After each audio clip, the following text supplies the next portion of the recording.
Yo, Kpaceguy here. What's going on, YouTube? Welcome back to the channel. And today we're going to talk about biwiring, specifically if biwiring works. But before we talk about if it works or not, if it's necessary or not, we need to understand what biwiring is. So before we move forward, if you haven't subscribed, consider hitting that subscribe button today. We are creeping up on 30,000 subscribers. Thank you so much for being a subscriber. And if you're not, consider hitting that button. It's free of charge, doesn't cost you anything, but it definitely helps out the channel. So what is biwiring? Biwiring means instead of taking one set of wires from your amplifier to your speaker, so positive and negative, you can take two sets of wires to your speakers for positive and negative, right? So here's an example. This is the KEF R3 bookshelf speaker. And you guys can see that there are a negative and positive terminal here and a negative and positive terminal up top. There are two different sets. And what this means is that this speaker is biwireable. Here is a speaker that is not biwireable. This one only has one black and one red. You need a pair each. So you need two blacks and two reds, and that tells you that this speaker can be biwired. Biwired means instead of taking one lead of wire, one strand of positive and negative wire to your speaker, you take two from the amplifier to your speakers. And the way you do that is with banana plugs, most likely, or you can take bare wire and you can put them together and meet them at the speaker. So that's how you biwire, but what is it for? What does it do? Well, in theory, biwiring allows you to send power to the speakers individually. So when you have a speaker like this that cannot be biwired, when you plug in a speaker wire, it gives power to both the mid-range and the tweeter. But when you have a speaker like the KEF R3s that have two sets of terminals, you can give power separately to the tweeter and to the mid bass. And the reason why you may want to consider doing that is because you're going to get all the power dedicated to the speaker each individually instead of jumping them. Essentially, there's a jumper cable inside these speakers that send power to both the tweeter and the mid-range. And a lot of people think that if you run it that way, that you lose a little bit of power because they're being jumped instead of giving power individually. So that's a basic, more generic way to explain it, but I'll come out and say right out of the gate that I biwire every speaker that I have. And there's two main reasons. Now, I know a lot of people will say biwiring is worthless, you can't hear a difference, it does nothing, but I don't necessarily believe that. You may not be able to hear the difference necessarily, but I promise you that there is a reason to biwire, or else why would manufacturers put them on all of their higher, mid to high end speakers? So let's talk about why I think you should biwire your speakers. And the main reason for me is resistance. Now, if you have a speaker like this that can or cannot be biwired, this one can be, but you don't have to. If you don't biwire that speaker, there is a jumper that ties together both the tweeter and the mid-range. And that jumper in between can cause resistance.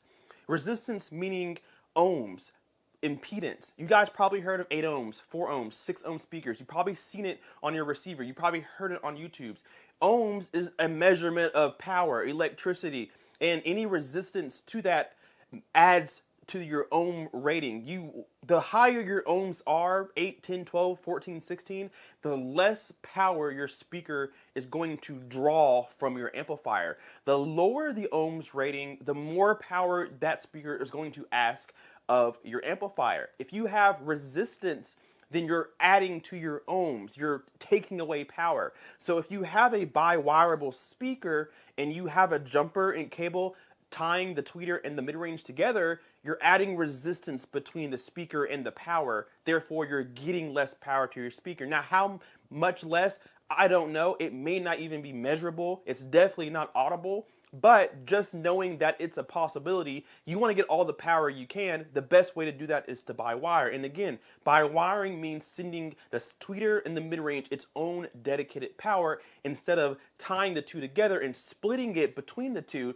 It adds resistance. It has a rise in your ohms. Okay, so Kpaceguy, I have some speakers in my home theater and they're not biwireable. I only have speakers that look like this. So should I sell my speakers and buy speakers that are biwireable? No, they don't sound any better necessarily.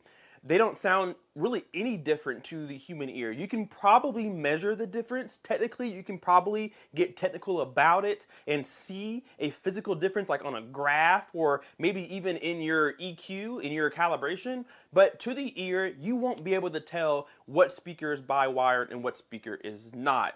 Therefore, it's not necessary to do that. But if you have speakers that are capable of being bi-wired, I highly recommend doing that, just because you're going to rest assured that all the power is making it from amplifier to the speaker and there's no resistance in between. That is why I do it. Speaking in car audio terms, resistance is bad. We don't do anything that adds resistance to the power because we know we're getting less power. We want all the power we can get in car audio. So resistance is a no-no. And I keep that thought in my head in home theater as well. Anything that I can do to make sure that my speakers are getting all the juice, I'm going to do it. Whether I can hear it or not, my speakers can tell the difference. My speakers will perform a little bit better, maybe a little bit more volume. I may not be able to detect it, but my speakers surely can. And that's why manufacturers do bi-wiring and bi-amping type of speakers, so that you can get all the power to where it needs to go, its destination.